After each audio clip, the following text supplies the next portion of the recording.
ఓబులాపురం అక్రమ మైనింగ్ కేసులో తెలుగుదేశం పార్టీ నేతలకు భారీ ఊరట లభించింది. కేసును కొట్టివేస్తూ విజయవాడ ప్రజాప్రతినిధుల కోర్టు తీర్పిచ్చింది. అనంతపురం జిల్లా ఓబులాపురం అక్రమ మైనింగ్ జరుగుతోందని ఆరోపిస్తూ 2007 జులై 21న టీడీపీ నేతలు పరిశీలనకు వెళ్లారు. ఓబులాపురం మైనింగ్ లోకి అక్రమంగా వచ్చారనే ఆరోపణలతో 21 మందిపై కేసులు నమోదయ్యాయి. కేసు విచారణలో ఉండగా 3 చనిపోయారు. ప్రస్తుత మంత్రి అచ్చెన్న, దేవినేని ఉమా, నిమ్మకాయల చినరాజప్ప, ఎర్రబెల్లి దయాకర్రావు, ధూళిపాళ్ల నరేంద్ర, నాగం జనార్దన్ రెడ్డితో పాటు మరికొంతమందిపై కేసులు ఉన్నాయి.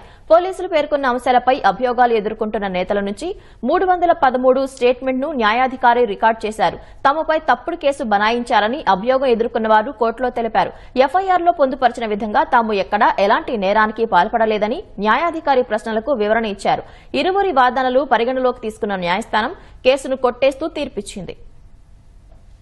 ఓబులాపురం మైన్స్ లోకి అక్రమంగా చొరబడ్డారు, అక్కడ ఏదో ఆందోళన చేశారు, అక్కడ 144 సెక్షన్ ఉల్లంఘించారనేటువంటి కేసును నమోదు చేస్తే ఈ రోజు ఇక్కడ ఎంపీ ఎమ్మెల్యేస్ ప్రత్యేక న్యాయస్థానం ముందు విచారణ జరిగి ఈ రోజు జడ్జిమెంట్ ఇవ్వటాన్ని తీర్పు ఇవ్వడం జరిగింది. ఆ తీర్పులో దాన్ని వీరి మీద కేసును కొట్టివేస్తా రిలీజ్ చేయడం జరిగింది. నాగం జనార్దన్ రెడ్డి గారు, వేం నరేందర్ రెడ్డి గారు, ఎర్రబెల్లి దయాకర్ గారు, అమర్నాథ్ రెడ్డి గారు, అలాగే దేవినేని ఉమామహేశ్వరరావు గారు, పడాల అరుణ్ గారు, మసాలా పద్మజి గారు, అచ్చెన్నాయుడు గారు, చినరాజప్ప గారు 21 మంది మీద పెడతం జరిగింది. దానిలో అందరి మీద కూడా విచారణ జరిగిన తర్వాత ఈరోజు ఈ కేసును కొట్టేశారు. ఫిర్యాదుదారు కింద పోలీసు వారే అప్పుడు పెట్టారు. అప్పుడు ఉన్నటువంటి అక్కడ పనిచేసినటువంటి పోలీసు వారు కేసు పెట్టారు.